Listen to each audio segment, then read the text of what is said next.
Welcome to the Deep Dive. Today, we're plunging into the Iran-Iraq War, a really devastating conflict that, well, reshaped the Middle East. But we're trying to look at it from a slightly different angle this time. Yeah, definitely not the usual viewpoint. We're diving into the war through the eyes of the men who were, right there at the sharp end of Saddam Hussein's military machine, his own commanders. That's right. And our source material for this deep dive is it's this fascinating book based on some pretty extensive interviews. Yeah, with 5 former high-ranking Iraqi military figures. These guys served directly under Saddam. And these weren't just sort of average officers, were they? No, not at all. The source makes a point of saying they were educated, prominent figures, some even secular. And that gives a perspective that you just don't often hear. It's usually the Iranian accounts that are more common. Right. So getting inside their heads, the military leaders who actually had to execute Saddam's orders, well, it gives us a pretty unique window, doesn't it? It really does. Even though, the source itself says up front, these accounts are filtered through memory, through their own experiences. Of course. Naturally. So our mission here in this deep dive is to really unpack their perspective. Why did they think the war started?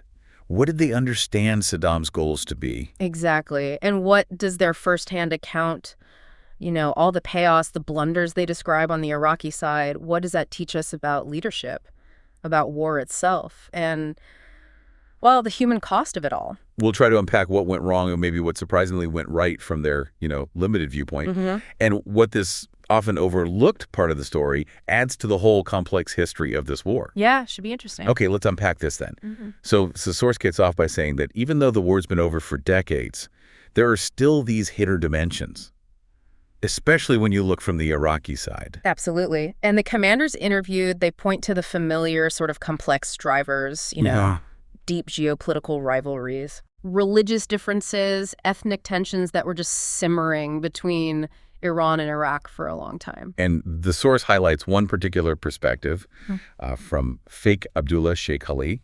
He was an Iraqi politician, actually opposed Saddam. Right. And his argument, as presented, was basically that, okay, Saddam started the war, and international bodies do confirm that, but Iran, he argued, unnecessarily prolonged it for like another 6 years after they'd pushed Iraqi forces back and retaken their own territory. That's a controversial point itself. It is. And what's striking from the commander's view is that these tensions weren't just a sudden thing in 1980. No, the source suggests problems were brewing way before the '79 Iranian Revolution, even back under the Shah. And according to these commanders, Saddam himself, well, they say he grew up with this really profound, almost visceral hatred for Iranians. Wow. Okay, now here's where the commander's account gets, highly controversial. Yeah, this is a big one. They claim Iran actually fired first. Fired first. Yeah, they allege cross-border shelling happened about 2 weeks before Iraq's main invasion in September 1980. That's a key point from their interviews, isn't it? It absolutely is. But, and this is crucial, the source provides context. These kinds of border skirmishes. Sadly, they were pretty common, even before '79. Okay. And maybe more significantly, international findings consistently point to Iraq as the aggressor, the one that launched the full-scale invasion. Right. Plus, the source also notes that Iraqi troops had actually moved into several Iranian border villages days before the date the commanders even claimed the Iranian firing started. So it muddies their timeline a bit. So while they might remember specific incidents, the bigger picture, the historical record, and even other details in the source seem to confirm Iraq was. Well, it wasn't just reacting. No, it seems pretty clear they were actively preparing for a major conflict months ahead of time. Okay. And this preparation, according to these commanders, it was fueled by Saddam's mindset, which, frankly, they found deeply flawed. Flawed how? They saw him starting the war with no clear strategy, no coherent vision. It was operating, as one commander put it, on chaotic hypotheses. Chaotic hypotheses. That's not what you want guiding your military, is it? Not really, no. Yeah. His stated goals, as they understood them, were things like overturning the 1975 Algiers Agreement. Ah, yes, the border treaty. Exactly, which Saddam saw as this humiliating concession Iraq made to the Shah. He also wanted to grab Iran's oil-rich Khuzestan province. Oh, oil fields, right? Mm-hmm. And he had this idea he could destabilize the new Iranian revolutionary government. He hoped to sort of trigger an internal collapse. Oh. He mistakenly thought the Arab population in Khuzestan would rise up and actually support the Iraqi invasion. Which didn't happen. No. And the commanders, they really don't mince words here. They describe Saddam as being in a state of delusion, talking about rewriting history, changing the map. Grand ambitions. Huge ambitions, but with apparently no realistic grasp of the resources or, frankly, the plans needed to pull any of it off. So just wishful thinking, almost. Kind of. They talk about his desire for a really quick victory, something like Israel's Six-Day War in '67, swift, decisive. Lightning war idea. Exactly. But the critical thing they point out is he completely lacked a practical, tactical plan to actually do that against a country like Iran, which is huge and complex. Though they do mention one sort of minimum goal, maybe slightly more realistic. Yeah, there was that too. Forcing Iran to stop supporting Iraqi Shia revolutionary groups. Those groups were actively opposing his Ba'athist regime inside Iraq. Okay, so that's maybe a more grounded, though still aggressive, political aim. Yes, it suggests this weird mix of, over-the-top fantasy goals and some more tangible, if aggressive, political objectives. So, okay, given this chaotic vision, how prepared was the Iraqi military when Saddam actually pushed the button on September 22nd, 1980? Well, the commander's accounts here are frankly startling. They describe an almost unbelievable lack of preparedness and communication breakdown. Like what? Well, naval commanders, for instance, they only got notice of the invasion 2 days beforehand. 2 days.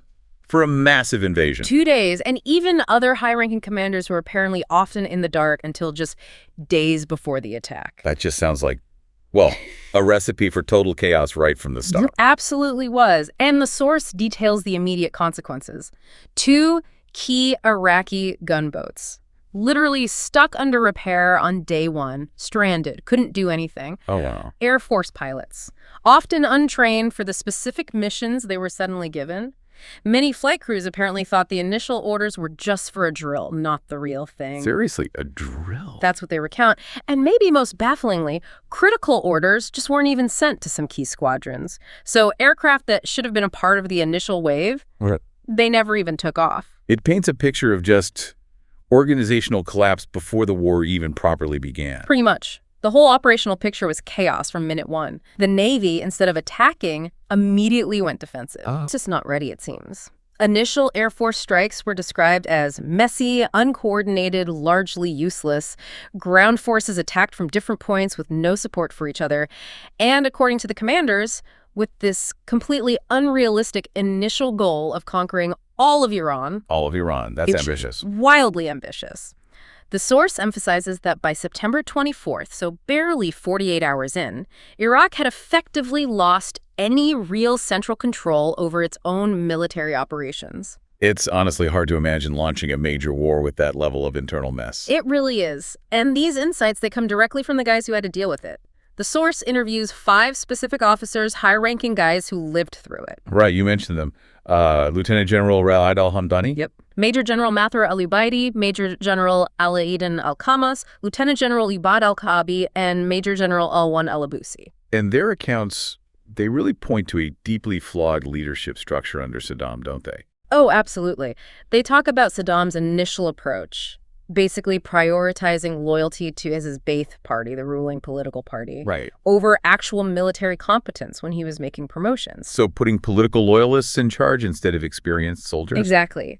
Which meant unqualified people ended up in critical command positions, and the commanders directly link this to the early failures and the just immense loss of life. And tied into that leadership style was this atmosphere they describe. Fear. Pervasive fear. Yeah. The commanders consistently say they feared Saddam's punishments, which were arbitrary, often brutal, included execution, sudden dismissals. Right. They feared that even more than they feared the Iranian army on the battlefield. More than the enemy, wow. Yeah, they actually draw explicit comparisons between Saddam's methods and Stalin's.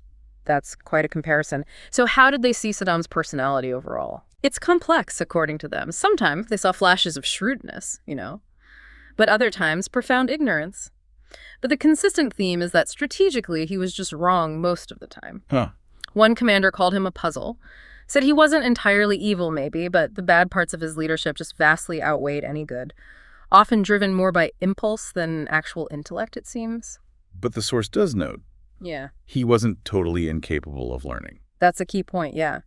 He did eventually start listening to more competent military advice, but, and this is the tragedy, it only happened after the situation got really desperate. After huge losses. Exactly. After a horrifyingly high human cost had already been paid, his adaptation was slow and incredibly costly. And the commander's interviews, they detail specific, devastating consequences of his decisions, right? Oh, yeah.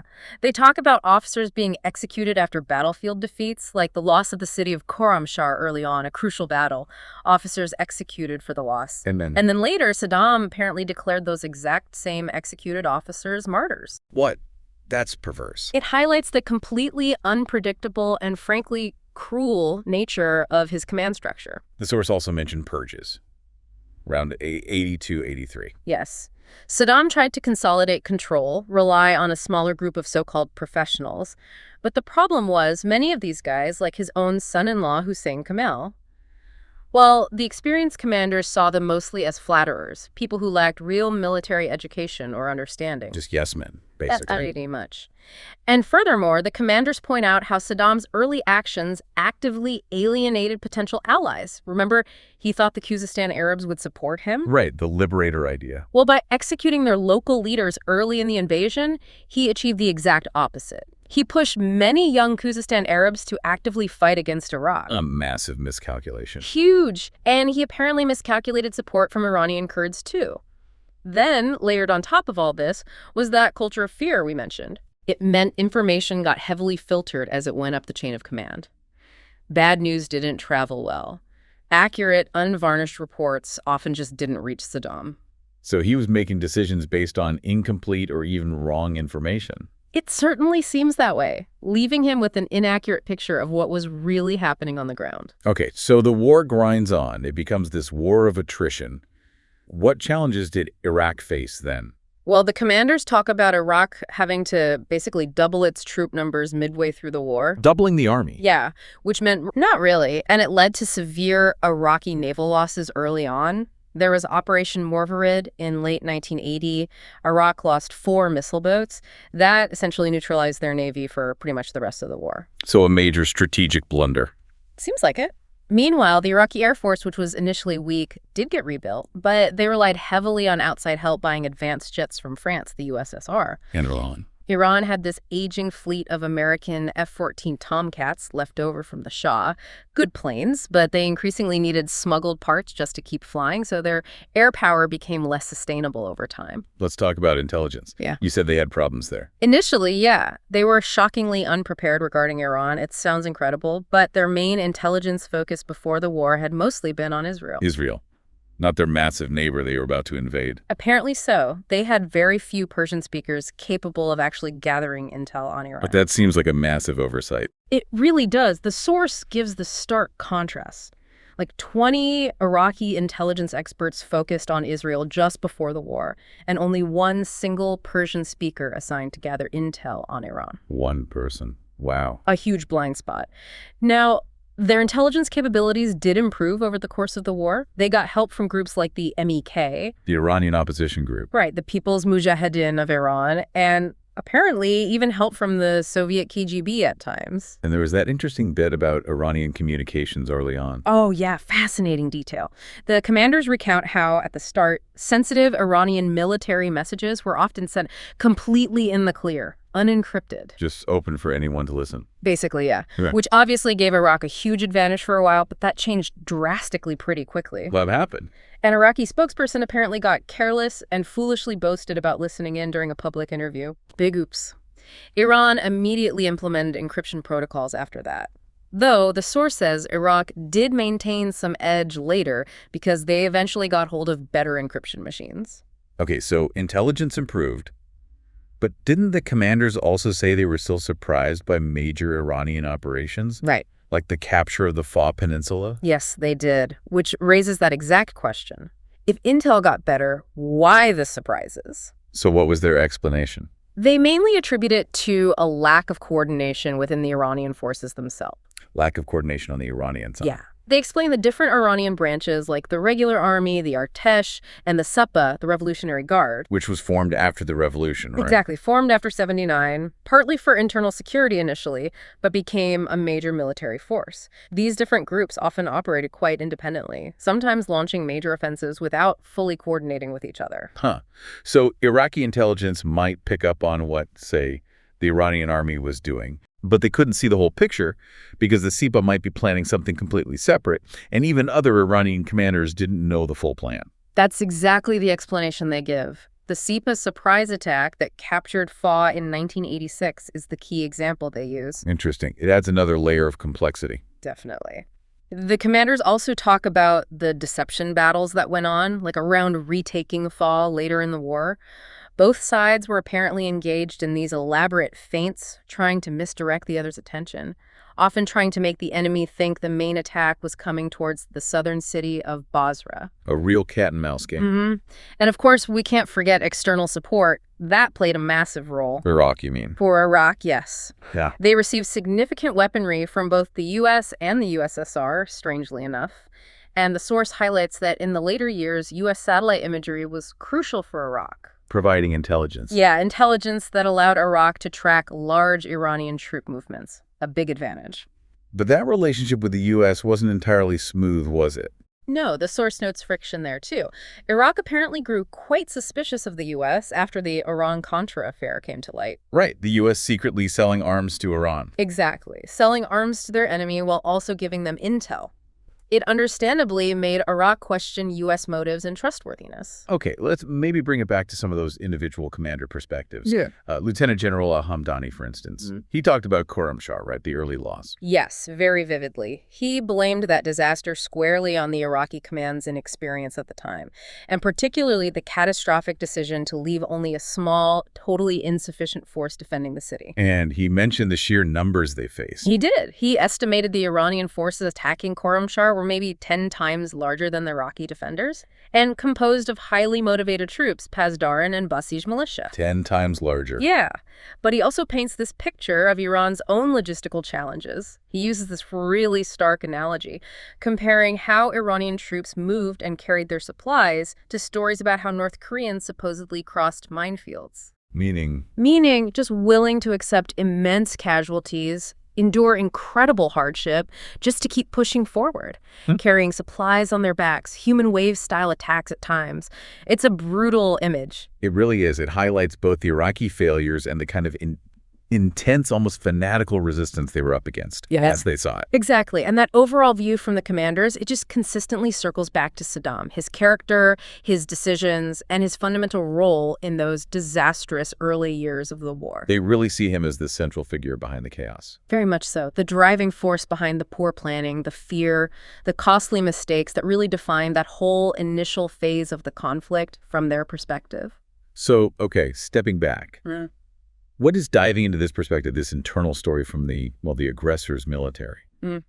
What does that mean for you listening to this deep dive? Why is this viewpoint valuable, even with its potential biases? Well, I think first it provides a really necessary counterpoint to other histories of the war, which often focus elsewhere. Right, fills in a gap. It does, and it offers this raw internal view of what happens inside a military when it's led by someone seen as deeply flawed, ruling through fear. It shows how internal disorganization, lack of a clear vision, that atmosphere of terror, how that can undermine even a well-equipped army just as effectively, maybe even more so, than enemy action. And it just reinforces how complex these huge historical events are, doesn't it? Like the Iran-Iraq War. Totally. Getting closer to a real understanding means you have to actively seek out multiple perspectives, even uncomfortable ones, like hearing from commanders on the other side. And recognizing that every account, including this one, comes with its own filters, its own baggage. Exactly. Because history, well, it's almost never a single simple story, is it? No, definitely not. So this deep dive, looking at the war through the critical eyes of some of Saddam's own commanders, it really reveals a conflict launched with, well, what they saw as chaotic delusion. And executed, especially at the start, with just staggering unpreparedness. It really illustrates powerfully how those internal dynamics, command structure, leadership character, fear, how much that shapes the outcome and the cost of a conflict. Just as much as bullets and bombs, really. Yeah. And considering these accounts, even while we acknowledge their subjective memories, people trying to make sense of a horrific time, it just adds vital depth, doesn't it? Yeah. To understanding this devastating war and the immense human price paid for political ambition and military blunders. Absolutely. So what does this all mean for you listening? Well, perhaps it just makes you pause and consider how critical leadership and internal communication really are in any high-stakes situation, actually, not just military ones. That's a good point. And it certainly makes you think about the importance of being critical of any single historical narrative you hear, the need to seek out those diverse viewpoints, even the difficult ones, to try and build a more complete picture of the past. Because there's always more to learn, isn't there? Different angles always reveal different truths, or at least different facets of the truth. Always more to uncover. Thanks for joining us for this deep dive.